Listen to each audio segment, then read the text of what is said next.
বেঁচে থাকলে এখন ত্বকির বয়স হতো ৩০। টেবিল, বইপত্র, উপহার সামগ্রী সবই পড়ে আছে, নেই শুধু ত্বকি। ত্বকি হত্যার ১২ বছর পূর্ণ হবার সাথে পার হলো বিচারহীনতারও এক যুগ। দীর্ঘ ১২ বছরেও হয়নি নারায়ণগঞ্জের মেধাবী শিক্ষার্থী তানবীর মোহাম্মদ ত্বকি হত্যার বিচার। তৎকালীন আওয়ামী লীগ সরকারের ওপর মহলের চাপে দীর্ঘদিন আটকে ছিল এই আলোচিত হত্যা মামলার তদন্ত কার্যক্রম। বিচার প্রক্রিয়া বন্ধ করতে পতিত সরকার প্রধান শেখ হাসিনাকে দায়ী করে ত্বকির বাবা বলেন, ত্বকি হত্যার ১২ বছরের মধ্যে দীর্ঘ ১১.৫ বছর শেখ হাসিনা সরকার ও প্রশাসন ত্বকির ঘাতকদের নিরাপত্তা দিয়ে গেছে। এই যে ১৬৪ ধারায় জবানবন্দি দিল, জবানবন্দিতে যে আজমির ওসমানের টর্চার সেলে ত্বকিকে হত্যা করা হয়েছে বলে তারা জানালো। একটি বার এই আজমির ওসমানকে তারা গ্রেফতার তো করেই নাই, বরঞ্চ পুলিশ প্রহরা দিয়ে তাকে নিরাপত্তা দিয়েছে। এক যুগ ধরে সন্তান হত্যার বিচারের অপেক্ষায় থেকে শোকে বিহ্বল হয়ে পড়েছেন ত্বকির বাবা রফিউর রাব্বি এবং ত্বকির মা রওনক রেহানা। মৃত্যুর আগে অন্তত ছেলে হত্যার ন্যায় বিচার দেখে যেতে চান তারা।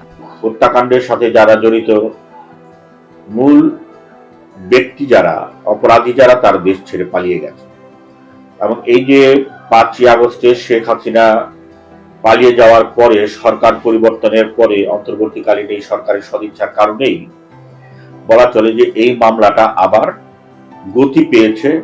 আমি ত্বকি হত্যার বিচার চাই, অবশ্যই সাগররণী হত্যা, তনু হত্যার বিচার চাই। আমাদের নারায়ণগঞ্জে সংগঠিত এই ওসমান পরিবার দ্বারা সংগঠিত সকল হত্যার বিচার। ২০১৩ সালের ৬ মার্চ নগরের শায়েস্তা খাঁ রোডের বাসা থেকে বের হওয়ার পর নিখোঁজ হয় নারায়ণগঞ্জের এবিসি ইন্টারন্যাশনাল স্কুলের ছাত্র তানবীর মোহাম্মদ ত্বকি। এর ২ দিন পর শীতলক্ষ্যা নদীর কুমুদিনী খাল থেকে তার লাশ উদ্ধার করে পুলিশ। এই ঘটনায় ত্বকির বাবা রফিউর রাব্বি বাদী হয়ে অজ্ঞাত পরিচয় আসামিদের বিরুদ্ধে নারায়ণগঞ্জ সদর মডেল থানায় একটি হত্যা মামলা দায়ের করেন।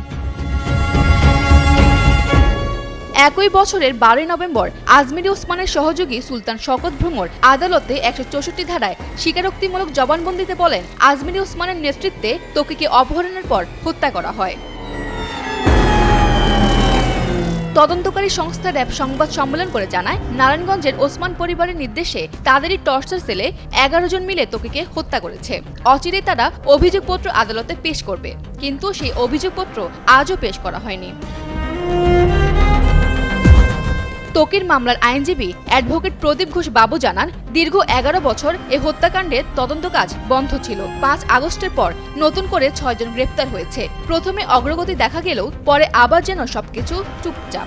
৫ই আগস্টের পরবর্তীতে আমাদের যে তত্ত্বাবধায়ক সরকার এসছে, তাদের কাছে আমাদের একটা দাবি ছিল যেন এই হত্যা মামলাটির সহ অন্য হত্যা মামলার বিচার যেন হয়। তারা কিছুদূর এগিয়ে এসেছিলেন এবং তদন্তকারী সংস্থা সর্বশেষ সেপ্টেম্বরের মধ্যে তারা আরও নতুন ৬ জন আসামিকে গ্রেপ্তার করেছিল এবং তাদের মধ্যে একজন 164 করেছে। কিন্তু তারপরে আমরা দেখছি যে অভিযোগপত্রটি দাখিল হয়নি এখনও পর্যন্ত। আগামী 17/4 নতুন করে আবার তারিখ আছে। আমি বিশ্বাস করতে চাই যে আইনের শাসন সুপ্রতিষ্ঠিত হোক এবং এটা যেহেতু সাংবিধানিক অধিকার একজন মানুষের বিচার পাওয়ার, সেহেতু এই হত্যা বিচার, ত্বকি হত্যার পরিবার বা আমরা যারা আন্দোলন সংগ্রামে যারা নিহত আছি, সকলে মিলে এটার বিচার পাক এবং এই 17/4 মধ্যে যেন তদন্তকারী সংস্থা এটার অভিযোগপত্র বিজ্ঞ আদালতে দাখিল করেন।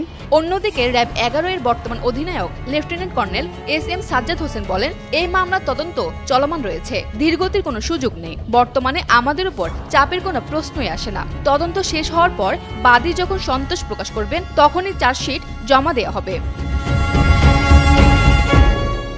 নারায়ণগঞ্জ থেকে রাজু আহমেদ ও সুভাষ রায়ের পাঠানো তথ্যচিত্রে ডেস্ক রিপোর্ট, ফারজানা আমিন, কালের কণ্ঠ।